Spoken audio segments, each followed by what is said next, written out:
Hey, this is Notser. Today we're going to be talking about two things.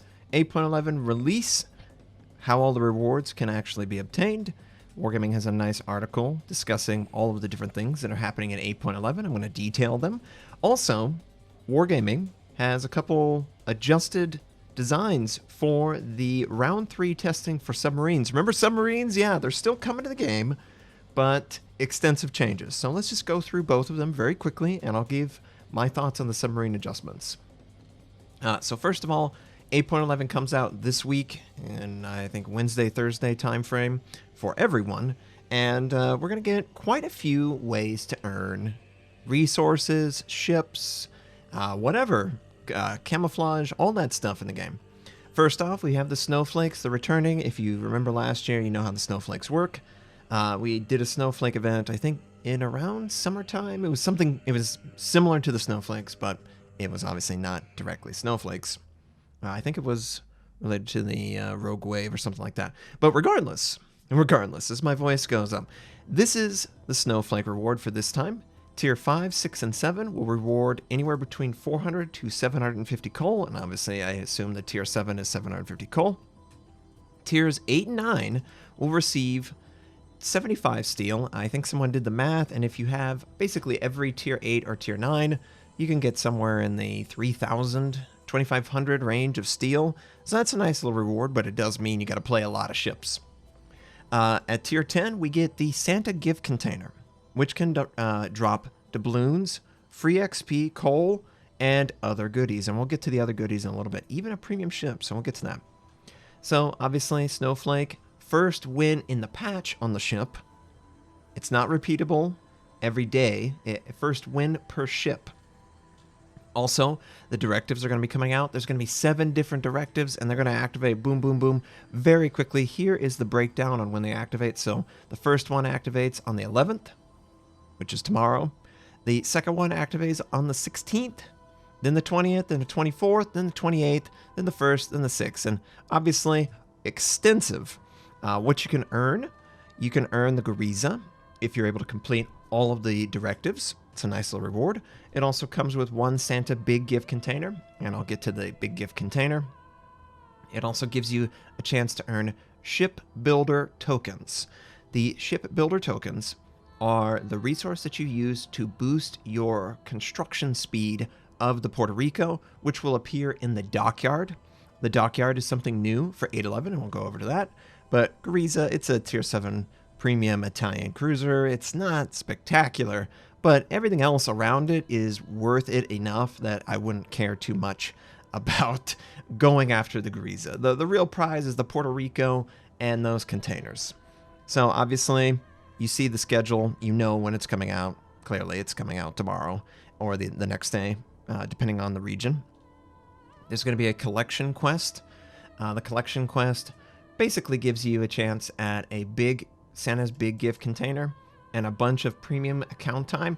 Premium account time is not something that I look forward to, but a lot of free-to-play gamers and people who don't have any premium, and it's the holidays, it's a great win-win for you guys. So in the collection, you're going to get some tokens and stuff from whenever you just obtain this stuff. You can obtain the collection elements from shipbuilding containers. The shipbuilding containers are these little 2020 containers. So here are the shipbuilding containers. Yeah, it's a chance at a shipbuilding collection item. One of the Frosty Fir Tree or New Year Streamer expendable camouflage. I believe this is the camouflage that is applicable as a premium for tiers 8, 9, and 10. Similar to, what was the thing we just went through with the scorpion and the octopus and all that stuff. They have permanent camouflage that are related to the holiday. I'm not sure if these are. Something from the New Year is. The rewards, they're okay. They're okay. But notice that the shipbuilding container, it doesn't give you any shipbuilding tokens. So I don't know if they're going to clarify that, but it appears that the shipbuilding container doesn't give you shipbuilding tokens. Just want to clarify that. Daily shipments, as always. During the daily shipments, you will get shipbuilder tokens. Shipbuilder tokens are important for the Puerto Rico. Here are the Gariza missions. Now, cool thing, back in the day, they've released this.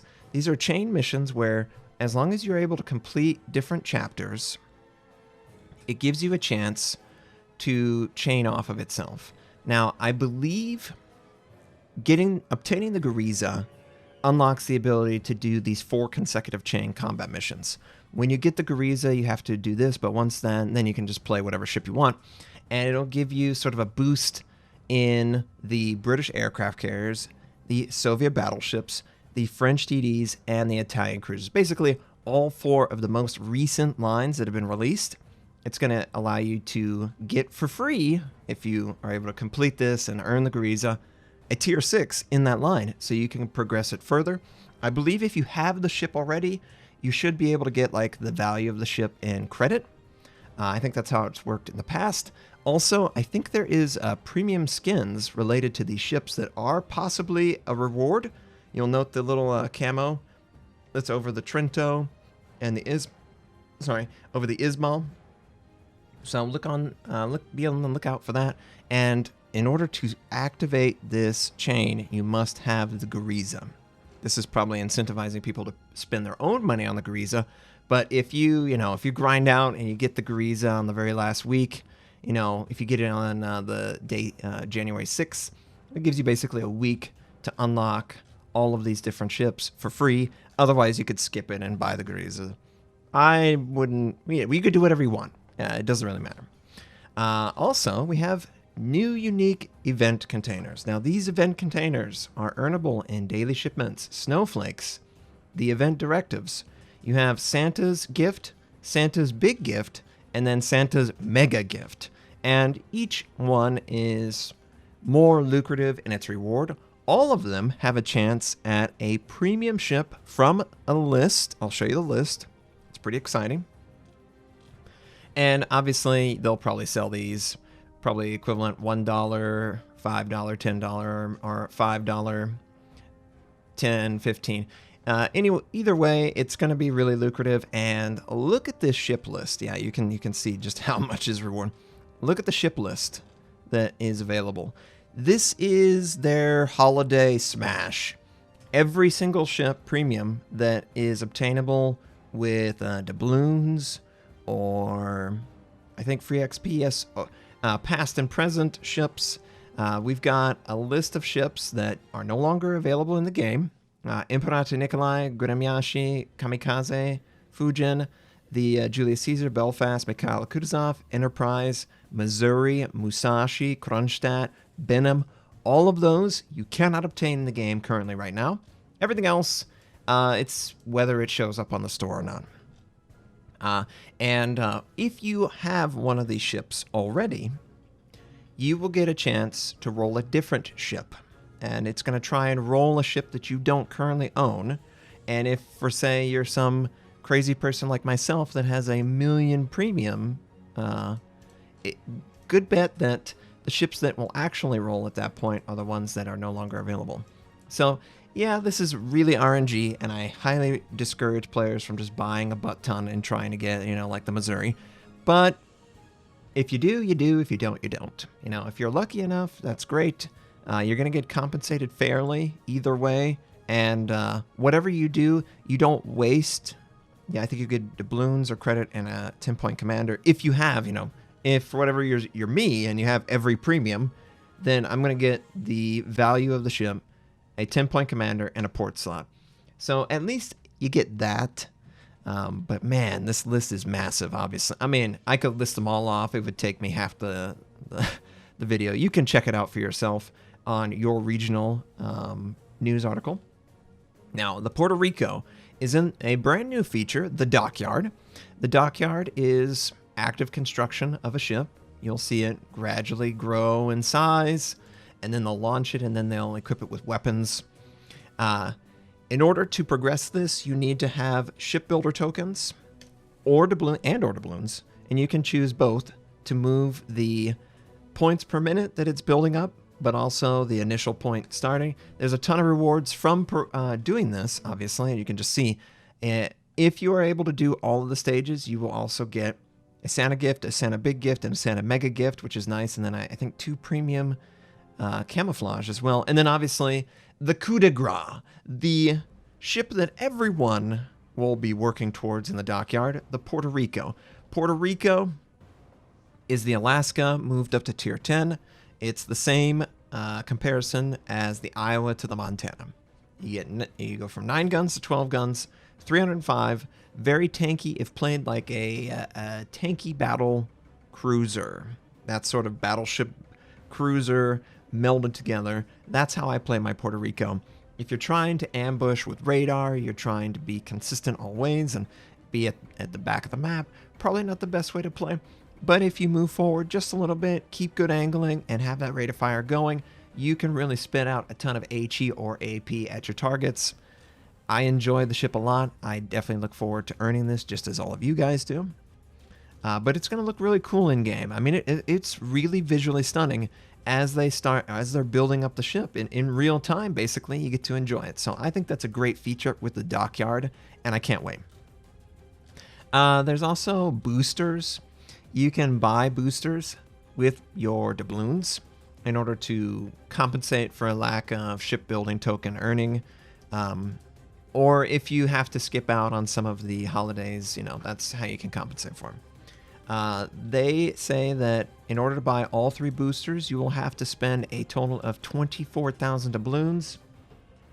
It kind of looks like it's going to be scaled up. The first one might be 6, the next one might be 12, and then, the one after that might be 18,000 doubloons or something crazy like that. But this is a way of contributing on top of the shipbuilding tokens that you can earn through the directives and all that stuff.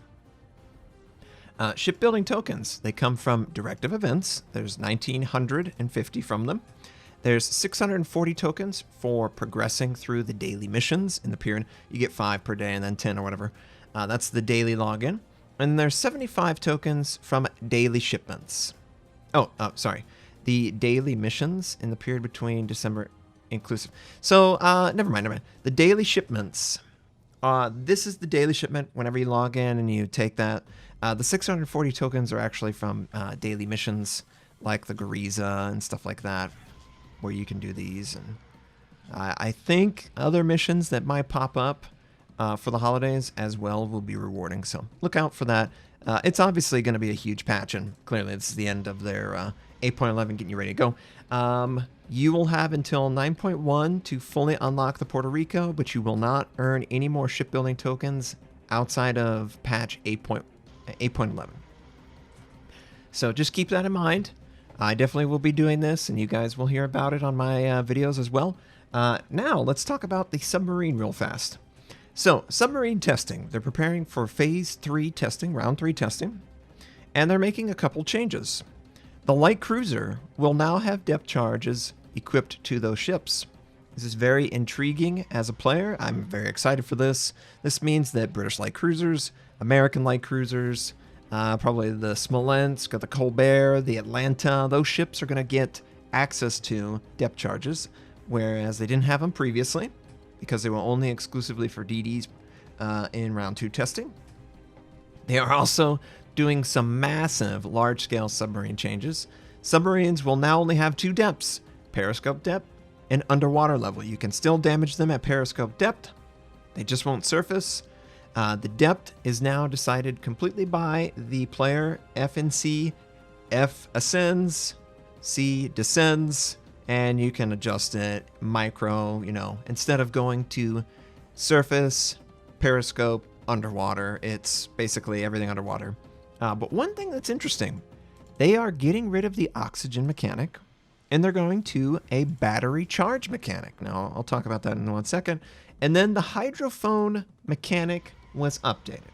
So, you guys didn't get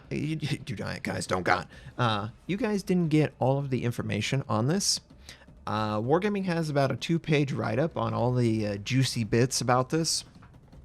I don't want to obviously break NDA, but what I will say is by switching over from oxygen to a battery, you have a resource that could conceivably not run out very quickly.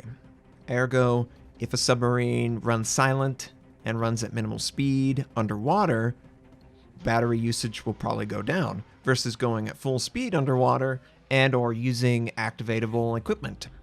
They could assign anything to this battery charge in order to get that sort of decision in the player. You know, when do I want to use this resource?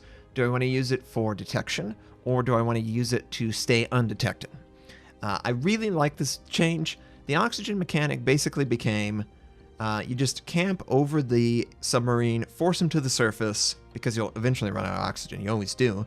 And then you attack him. Whereas with a battery charge, you could delay it so much that they end up, it's not worth their effort, right? Very, very exciting change. There are more changes, more extensive changes to the very fundamental way that you control the submarine in combat that Wargaming are not listing here, and they are making me very, very excited.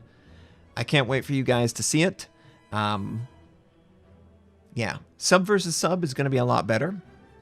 Sub versus sub is going to be a lot better, and I would say that the submarine warfare, it will be much more 50-50 on periscope depth play and also underwater play. So just a little bit of tease in there. Wargaming is going to reveal everything in time. I think you guys will be excited. There's a lot of things that they have listened to the community and implemented, and I'll give you some clues. They didn't list everything. They did list the light cruisers, but think of some other feedback that was given for submarines. There might be some additions to how you can control your submarine. And, I think the battery is a great way of creating this dynamic gameplay that Oxygen just could never do.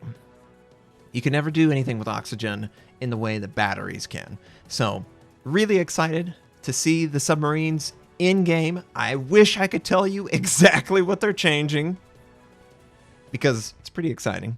I'm sure that you guys will like it, because I certainly do. I just imagine that the sub gameplay just became way more interesting and way more dynamic. So I can't wait for round 3 testing. Don't know when that's going to happen. I assume it'll be fairly soon, maybe a week or two, because the submarine test server was patched, and I think it has like an 8 or 11 gig file. So whatever they're trying to change or add, we'll see. Can't wait. Hope you guys enjoyed this video. I hope you'll have a wonderful day, and I'll catch you next time. Thanks for watching. If you'd like to check out more of my content, you can click the most recent or the most relevant uploads. You could also choose to subscribe to my channel. We do daily World War II videos, first impression, how-to, news, and review related. My North American recruit invite is on the screen. You can take advantage of that. I stream at twitch.tv/Notser. Thank you, have a wonderful day, and I'll catch you next time.